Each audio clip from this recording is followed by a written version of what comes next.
atodūsis nuskambėjo iš mūsų muzikantų krūtinių. Iš tikrųjų, skrydžio laisvė, ji visada yra, ko gero, pagrebinti kiekvieną. Netgi ta, kuris niekada nebuvo atsiplėšęs nuo žemės, pažvelgus į skrendantį paukštį ar žmogų, norisi pajusti tą laisvės skrydį. O man norisi pakviesti į sceną Alytaus rajono savivaldybės merą Algirdą Vrubliauską, juolab, jog šiandien rytoj atidaryta nauja Normandijos Nemuno gatvė. Gatvė, kuri jungia Alytaus miestą ir Alytaus rajoną.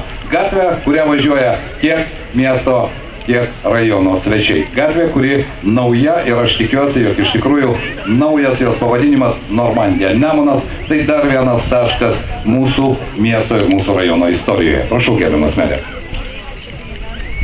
Labą dieną. Dangaus žydrinės mylėtojai ir žmonės tie, kurie negali gyventi be dangaus, neįsivaizduoja savo gyvenimo kitokio. Tie, kurie kiekvieną iš mūsų uždega žygiams ir ne vienas iš mūsų suprantam, kad skristi, išdarinėti įvairiausius dalykus pakilus ore iš tiesų reikia ypatingų sugebėjimų, drąsos ir ištvermės žmonių. Bet mes juos lygiuojamės ir labai džiaugiuosi, kad tik ponas Liudas sakė, kad mes atidarėm tą gatvę, kuri jungia dvi savivaldybės ir net dvi valstybės. Tas toks jubiliejinis akcentas jis tikrai mums svarbus šiuolaikiniam pasauliui. Na ir taip pat džiaugiuosi, kad tas klubas švenčia irgi jubiliejų 55 metų, kaip buvo pasakyta, kuris išugdė ne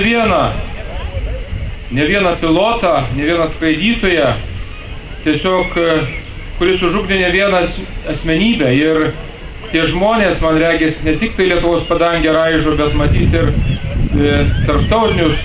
tarptautinės erdves raižo lėktuvais. Taigi, aš viliuosi ir tikiu, ir jubiliejaus proga taip pat linkiu, kad čia ateitų dar geresni laikai. Kalbėjau su miesto meru ir su atsakingais žmonėmis. Jie tikisi labai stiprių investicijų. Nebejoju, kad tas ir įvyks ir mes jau po kokio 10-mečio susirinkę, matyt, kokybiškai kitam aerodrome galėsim švęsti būsimą jubiliejų. Taigi, gražios šventės, gerų akimirkų, gerų skrydžių. Na ir aš nežinau, aš nematau Kęstučio Urbanavičiaus, kuris daug metų kantriai, tyliai vadovauja aeroklubui. Ir aš džiaugiuosi, kad tokių žmonių yra. Jie yra tikrai gražaus darbo, atsakingo darbo ir tokio tylaus kartais darbo pavyzdys. Aš norėčiau įteikti